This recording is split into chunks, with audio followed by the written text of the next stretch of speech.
तो शुरुआत बड़ी खबर से कर शिमला में बाहर से आने वाले वाहनों पर जल्द ही 50 रुपये से 300 रुपये तक ग्रीन सेस लगाया जा सकता है। नगर निगम इसकी योजना बना रहा है और सरकार की मंजूरी के बाद इसे लागू किया जा सकता है। इसके तहत दोपहिया वाहनों पर 50 रुपये, छोटे वाहनों पर 200 और बड़े वाहनों से 300 रुपये वसूले जा सकते हैं। तो शिमला से बड़ी खबर है, जहां बाहर से आने वाले वाहनों पर ग्रीन सेस लग सकता है। नगर निगम इस पर योजना बना रहा है।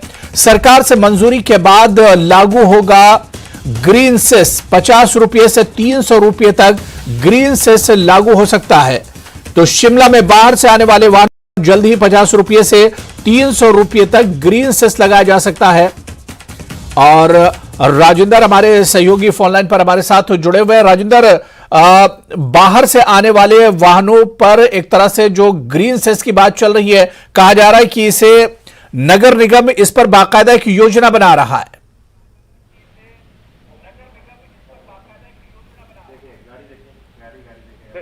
आंख देख रहा है, कैसी पेड़ा लग रहा है ये। राजेंद्र, मेरी आवाज आप तक आ रही है? जब ये फ्री हो ना, तो चलिए इस वक्त हम आपको बता दें कि शिमला में बाहर से आने वाले वाहनों पर जल्द ही 50 रुपये से 300 रुपये तक का ग्रीन सेस लगाया जा सकता है। नगर निगम इसकी योजना बना रहा है और सरकार की मंजूरी के बाद इसे लागू किया जा सकता है।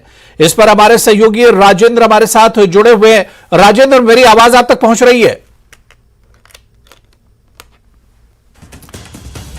तो शिमला से बड़ी खबर है, जहां बाहर से आने वाले वाहनों पर ग्रीन सेस लग सकता है। नगर निगम इस पर योजना बना रहा है। सरकार से मंजूरी के बाद ग्रीन सेस लागू होगा। 50 रुपये से 300 रुपये तक का ग्रीन सेस लग सकता है।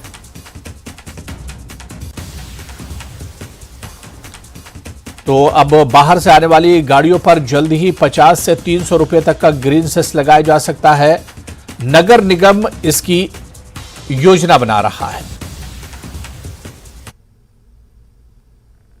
और इस खबर पर हमारे सहयोगी राजेंद्र हमारे साथ जुड़े हुए हैं। राजेंद्र, अब कहा जा रहा है कि बाहर से जो वाहन आने वाले हैं, छोटे बड़े वाहनों पर सरकार ग्रीन सेस लगा सकती है। इसकी क्या खबर मिल पा रही है, क्या जानकारी है?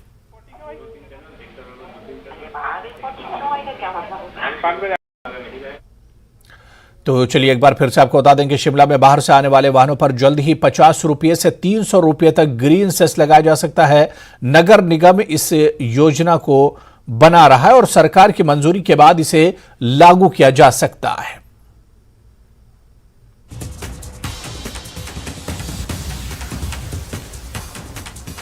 और इस ग्रीन सेस के तहत अगर हम बात करें तो दोपहिया वाहनों पर 50 रुपये, छोटे वाहनों पर 200 रुपये और बड़े वाहनों से 300 रुपये तक सेस वसूला जा सकता है। तो नगर निगम बाकायदा इस पर एक योजना तैयार कर रहा है। सरकार की मंजूरी मिलने के बाद ग्रीन सेस लगाया जा सकता है और इस ग्रीन सेस के तहत जो बाहर से गाड़ियां आएंगी, इन पर दोपहिया अगर गाड़ी होगी, बाइक और दोपहिया वाहनों पर 50 रुपये, छोटी जो गाड़ियां हैं उन पर 200 रुपये और जो बड़े वाहन होंगे, ट्रक या इस तरह की लॉरी, उस पर 300 रुपये वसूले जा सकते हैं। और राजेंद्र हमारे सहयोगी शिमला से हमारे साथ जुड़े हुए। राजेंद्र, मेरी आवाज आप तक पहुंच रही है? जी जी जी, बिल्कुल। जी राजेंद्र, क्या कुछ डिटेल है इस खबर की? कहा जा रहा है कि नगर निगम में इसे लेकर योजना आ रहा है और अब जो बाहर से गाड़ियां आएंगी उस पर ग्रीन सेस लगेगा। बिल्कुल, नगर निगम की तरफ से ये प्रस्ताव पारित कर दिया गया है और अब प्रदेश सरकार को ये प्रस्ताव भेजा जाएगा। फिर स्टेट गवर्नमेंट की मंजूरी के बाद इसको आगे लागू किया जा सकता है।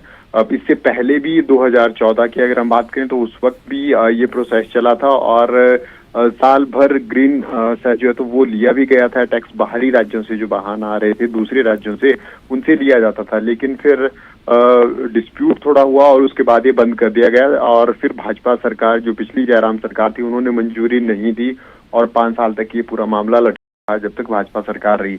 अब दोबारा से नगर निगम ने ये प्रस्ताव पारित किया है ग्रीन सेस। दरअसल आय बढ़ाने के लिए ये जो पूरी प्रोसेस है वो जारी है और नगर निगम का दावा है कि ग्रीनरी को इससे बढ़ावा देने के लिए इस पैसे को खर्च किया जाएगा और शहर को हरा भरा बनाने के लिए ये सारी कवायद शुरू है। तो ऐसे में नगर निगम की तरफ से जरूर प्रस्ताव पारित कर दिया गया है, लेकिन अब स्टेट गवर्नमेंट के पास गया है। स्टेट गवर्नमेंट मंजूरी इसको देगी। इस प्रोसेस में थोड़ी लंबी प्रोसेस है, थोड़ा समय लग सकता है, और ये उम्मीद लगाई जा रही है कि अगर स्टेट गवर्नमेंट नगर निगम के प्रस्ताव को मंजूरी दे देती है तो इस साल के आखिरी महीनों तक, अक्टूबर महीने के बाद तक जो है तो वो ये ग्रीन टैक्स बाहरी राज्यों से जो वाहन आएंगे उनसे ले लिया जाएगा। अब इसमें जो पिछली बार भी कंफ्यूजन था, अगर इस बार भी रहता है कि जो जैसे शिमला या हिमाचल प्रदेश के लोग यहाँ के रहने वाले हैं, शिमला के, उनके पास अगर बाहर की दूसरे राज्यों की गाड़ी का नंबर है तो फिर उनको जो स्थानीय पार्षद हैं उनसे प्रमाण पत्र लेना होगा, ताकि वो ये वहां पर दिखा सकें कि हिमाचल के रहने वाले हैं। फिर उनको इसमें रियायत मिल जाएगी, उनसे ये ग्रीन टैक्स नहीं वसूला जाएगा। लेकिन अभी तक की जो कवायद है नगर निगम की, वो ये कि आय को बढ़ाया जाए और पहले की तर्ज पर, क्योंकि पहले एक बार इम्प्लीमेंट कर चुके हैं इस प्रक्रिया को, तो वैसे ही इस प्रक्रिया को दोबारा से इम्प्लीमेंट किया जा सके। और क्योंकि हिमाचल प्रदेश में और खासकर शिमला में बड़ी संख्या में पर्यटक दूसरे राज्यों से आते हैं, तो ऐसे में ये जो पूरी प्लान है वो उसी बात को ध्यान में रखकर ये पूरा बनाया जा रहा है ग्रीन टैक्स का, तो ताकि उनसे भी ये टैक्स वसूला जा सके। और तो बिल्कुल सरकार की कहीं ना कहीं मंशा ये होगी, क्योंकि अभी तो नगर निगम ने पूरी योजना बनाई है, सरकार की मंजूरी इस पर मिलना है, लेकिन सरकार के सामने भी मजबूरी यह है कि उसे भी खजाना, सरकारी खजाना खाली, और उसे भी अपना खजाना एक तरह से रेवेन्यू जो है एक तरह से बढ़ाना है। तो ऐसे में अब देखना यह होगा कि क्या सरकार इसे मंजूरी दे सकती है। बहुत बहुत शुक्रिया राजेंद्र हमारे साथ इस खबर पर जुड़ने के लिए और अपडेट करने के लिए। चलिए आगे बढ़ेंगे। एक और बड़ी खबर आ रही है। खालिस्तानी समर्थक अमृतपाल सिंह पर पंजाब पुलिस की कार्रवाई को लेकर हिमाचल पुलिस भी अलर्ट हो गई है। पंजाब से सटी सीमाओं पर पुलिस को सतर्कता बरतने और हर नाके पर वाहनों की चेकिंग के आदेश दिए गए हैं। आपको बता दें कि पंजाब पुलिस ने खालिस्तान समर्थक वारिस पंजाब दे के खिलाफ राज्य भर में ऑपरेशन चलाया हुआ है। इस से जुड़े 78 लोगों को गिरफ्तार किया गया है। ये सभी गिरफ्तारियां अजनाला थाने पर हमले से जुड़े केस में की गई हैं और अब संगठन के मुखिया अमृतपाल को पकड़ने के लिए बड़े स्तर पर ऑपरेशन चलाया जा रहा है।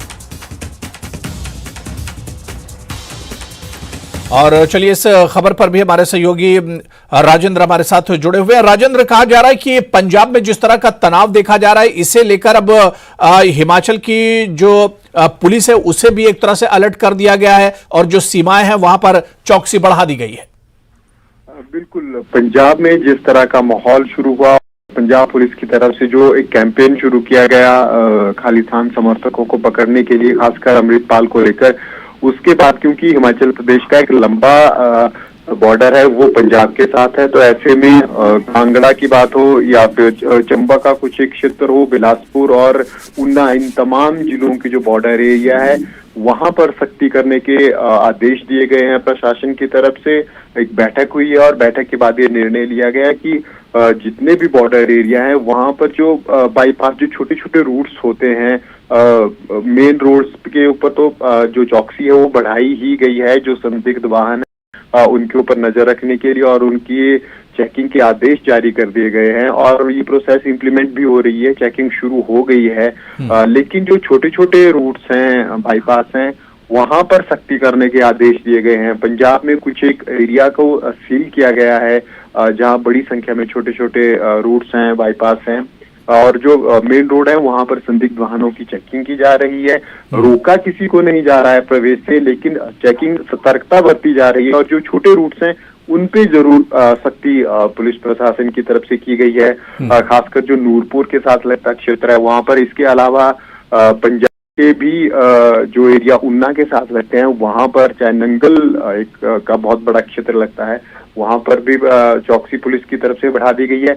कोशिश हिमाचल प्रशासन की तरफ से यही है कि जो शरारती तत्व हैं, एलिमेंट्स हैं, वो वहाँ पंजाब में जो कार्रवाई जारी है उससे बचने के लिए हिमाचल प्रदेश में प्रवेश ना कर जाएं और ये एक सरागा उनके लिए संरक्षण का स्थल ना बन जाए, सुरक्षित यहाँ अपने आप को महसूस न करे, इसीलिए ये पूरी प्रोसेस चली और हिमाचल में भी कोई डिस्टरबेंस इस दौरान ना हो। क्योंकि पिछले दिनों देखा गया जिस प्रकार से खबरें अलग अलग क्षेत्रों से आई, हालांकि हिमाचल पुलिस ने और पंजाब पुलिस ने इन सब सिचुएशन पर काबू पा लिया, लेकिन अभी भी जो बॉर्डर एरिया पे जो पुलिस है हिमाचल, चाहे ऊना की बात करें या कांगड़ा की, वो लगातार जो पंजाब पुलिस के साथ भी जो साथ लगती चौकियां हैं उनके साथ लगातार संपर्क में है। तालमेल दोनों तरफ से बढ़ा दिया गया है। जब हिमाचल प्रदेश में इसको लेकर बैठक हुई प्रशासन की, उसके बाद ये आदेश जारी किए गए कि जो सीमावर्ती क्षेत्र हैं दोनों थाने, हिमाचल थाना भी और पंजाब की तरफ से जो थाने हैं दोनों तरफ से आपस में तालमेल को बढ़ा दिया गया है, ताकि कोई भी इनपुट अगर पंजाब की तरफ से आता है तो उस पर तुरंत कार्रवाई हिमाचल प्रदेश में की जा सके। कुछ एक जगह पंजाब एरिया में डिस्टर्बेंस की खबरें आई थी पिछले कल, जिसके बाद उनको कहा जहां वाहनों को रोका गया था हिमाचल के नंबरों को बिल्कुल, और जिस तरह से पंजाब में हालात हैं उस का असर हिमाचल पर ना हो, इस वजह से पंजाब और हिमाचल बॉर्डर पर सिक्योरिटी एक तरह से बढ़ा दी गई है और पुलिस को अलर्ट कर दिया गया। बहुत बहुत शुक्रिया राजेंद्र, इस पर नजर बनाए रखिए। आपके पास हम दोबारा आएंगे और आपसे अपडेट लेंगे। चलिए फिलहाल यहां पर रुकेंगे छोटे से ब्रेक के लिए। सुक्खू सरकार के बजट पेश होने के बाद से ही विपक्ष बजट पर सवाल खड़े कर रहा है। कांग्रेस नेता बजट के फायदे बताने में जुटे हुए हैं। इस बीच अब कांग्रेस महासचिव प्रियंका गांधी ने बजट की तारीफ करते हुए फेसबुक पर पोस्ट लिखा है। प्रियंका ने लिखा है कि हिमाचल प्रदेश की जनता ने कांग्रेस पर भरोसा जताया और आज कांग्रेस सरकार जनता की भलाई के लिए ऐतिहासिक फैसले कर रही है। सरकार बनते ही पुरानी पेंशन योजना लागू की गई और कल विधानसभा में पेश बजट में प्रदेश की जनता के लिए बेहद महत्वपूर्ण घोषणाएं की गई। उन्होंने बजट की 9 बड़ी बातें भी अपने पोस्ट में लिखी हैं, जिनमें लिखा है कि महिलाओं को हर महीने 1500 रुपये पेंशन, युवाओं को 30,000 सरकारी नौकरियां, 40,000 नए लोगों को पेंशन, छात्रों को पढ़ाई के लिए टैबलेट, छात्राओं को स्कूटी के लिए 25,000 अनुदान, सिंगल मदर्स को अपना घर लेने में 1.5 लाख का अनुदान, 9 लाख मनरेगा मजदूरों की दिहाड़ी 212 से बढ़कर 240 रुपये, सभी विधानसभाओं में नए डे बोर्डिंग स्कूल निराश्रितों को 4,000 रुपये महीना मिलेंगे।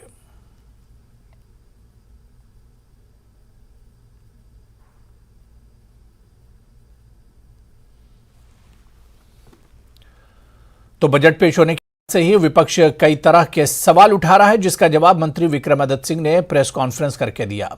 विक्रमादित्य सिंह ने कहा कि सरकार जनता के लिए हर वादे पूरे करने में जुटी है। उन्होंने ओपीएस, महिला पेंशन और रोजगार पर स्थिति स्पष्ट करते हुए कहा कि ओपीएस का लाभ कर्मचारियों को 1 अप्रैल से मिलेगा। अभी महिला पेंशन का सिर्फ पहला चरण लगा हुआ है और भले ही बजट में 25 से 30,000 नौकरियों की बात है, लेकिन साल भर में करीब 1 लाख लोगों को रोजगार मिलेगा।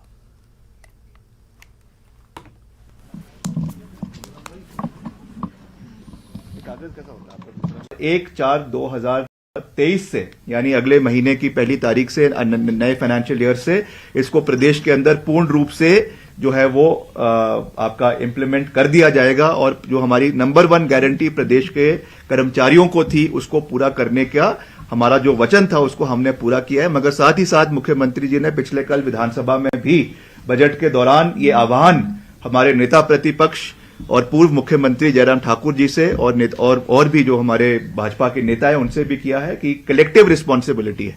हमने इसको इम्प्लीमेंट किया है, मगर इसमें जो 8,000 करोड़ रुपए बकाया जो केंद्र सरकार के पास उपस्थित है उसको वापस लाने के भी केंद्र सरकार के लिए भाजपा के नेताओं को भी मुख्यमंत्री जी का समर्थन करना चाहिए। थी महिलाओं के लिए जो हमने अपनी गारंटी में लिखा था कि हम 1,500 रुपए प्रतिमाह हर महिला को देंगे, उसको भी जैसे मुख्यमंत्री जी ने कहा है कि चरणबद्ध तरीके से फेज्ड मैनर से उसको इम्प्लीमेंट किया जाएगा।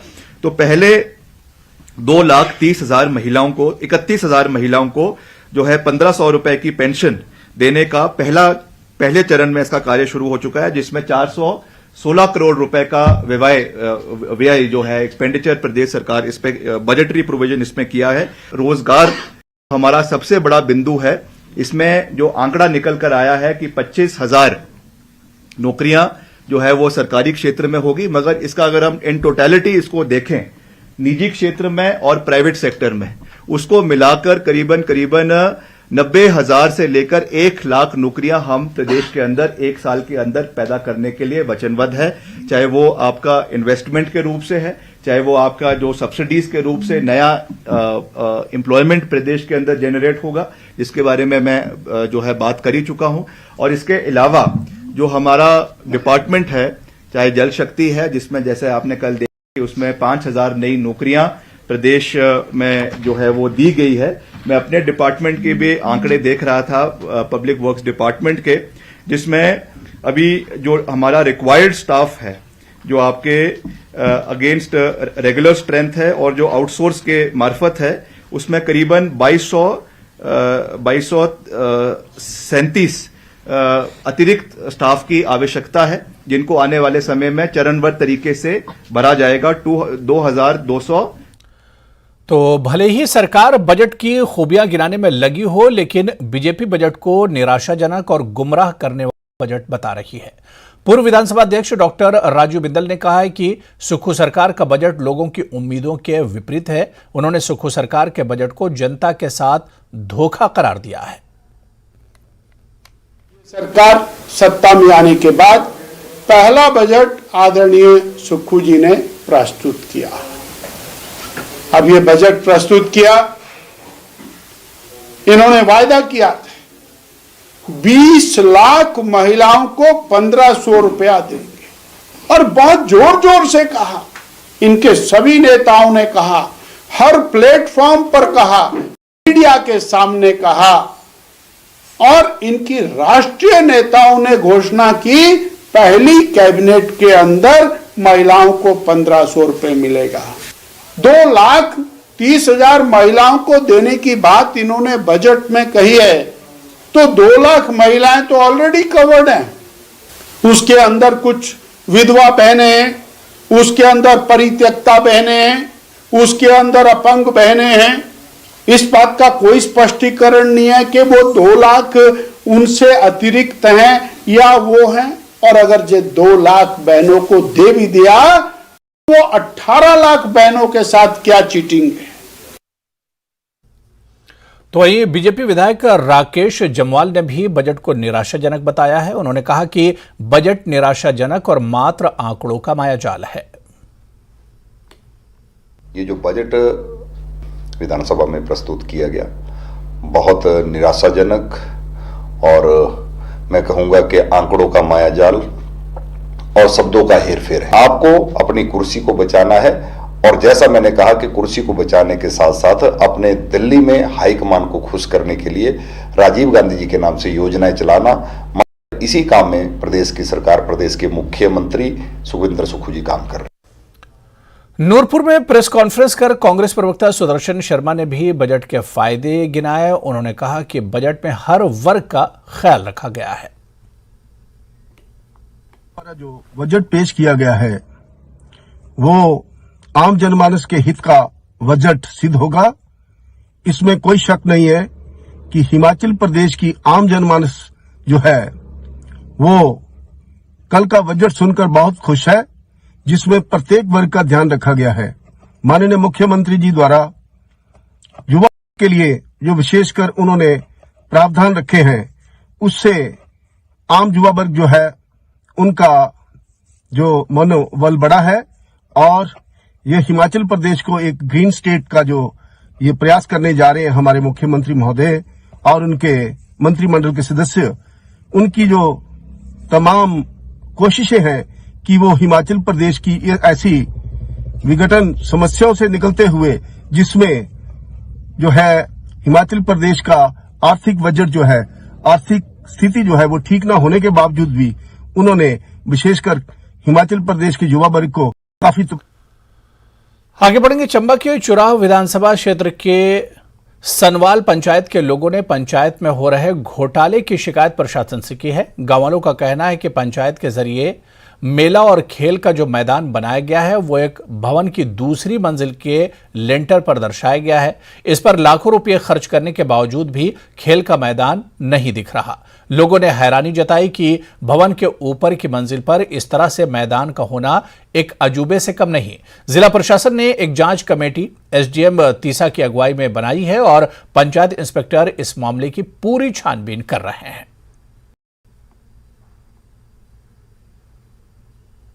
मेला ग्राउंड नहीं है जी, ये लेटर पड़ा है। मेला ग्राउंड हो रहा है मिट्टी में। यहीं में लेटर पड़ा है, देखो सरिया है लगा है। यहीं में छत की ऊंचाई कितनी है, यहीं में बच्चे आएंगे तो मर जाएंगे। कितनी छत की ऊंचाई है कि यहीं में तो कोई मेला ग्राउंड देखा नहीं। मेला ग्राउंड तो पड़े लोकल ये मिट्टी के मकान पड़े है, एम भी मेला ग्राउंड चल रहा है। यहीं में तो कोई कभी देखा नहीं है। मैं 15 साल बॉर्डर में पंचबिरिया है और 15 साल में बॉर्डर पंचबिरिया। इस पर 23 का जांच होनी चाहिए। हमारी सरकार से ये गुजारिश है कि यहीं में जल्दी जांच हुए, हमारे को न्याय मिलना चाहिए। कोई यहाँ बोलते हैं कि ये खेल ग्राउंड है। ये खेल ग्राउंड हमारे बच्चे तो सामने जो मकान दिखाई दे रहा है वो जहाँ पर वो लड़का भी जा रहा है, यहाँ पर बच्चे भी खेलते हैं। और यहाँ पर सर मतलब मेला भी होता है। यहाँ पर तो पानी लगा है, यहाँ पर तो सरिया लगा है। तो यहाँ के लिए बोलते हैं कि मतलब ये खेल ग्राउंड है। ये तो हमने कितना 8वां आजीवा देखा कि ये ऐसा आज तक हमने देखा ही नहीं था। जिसकी जांच होनी चाहिए, कोई नहीं सुनता है, कोई जांच नहीं करता। जो आते हैं तो ऐसे ही बिल पास करके जाते हैं। खाने वाले खा जाते हैं, तो शासन वाले खाते हैं कि पंचायत वाले खाते हैं, वो ऊपर वाला जाने, ये सरकार जाने क्या हो रहा है। देखिए, इस विषय पर भी वार्ड सनवाल से हमारे पास शिकायत आई है। उसकी जांच जो है वो मेरे पास ही है। तो मैं कल वो जांच इनिशिएट की हुई है, कल बयान लिए थे। तो मैं ज़्यादा इस इंक्वायरी में बिजी होने के कारण अभी उसका रिकॉर्ड नहीं देख पाया हूँ। उस मामले में जो हमारी टेक्निकल अथॉरिटी होती है, मेरे पास जेईज है, एसडीओज हैं, वो मतलब कोई भी कार्य शुरू होता है उससे पहले टेक्निकल सैंक्शन और एस्टिमेशन देते हैं और वहाँ की फिजिबिलिटी चेक करते हैं। अब ये सारी चीज़ें मैं जब तक रिकॉर्ड नहीं देखता उनका, तब तक मैं अभी इस मामले में कुछ नहीं बोल सकता। तो चलिए, इस बुलेटिन में भी फिलहाल इतना ही, लेकिन आप बने रहिए न्यूज़ 18 जम्मू कश्मीर लद्दाख हिमाचल के साथ। नमस्कार।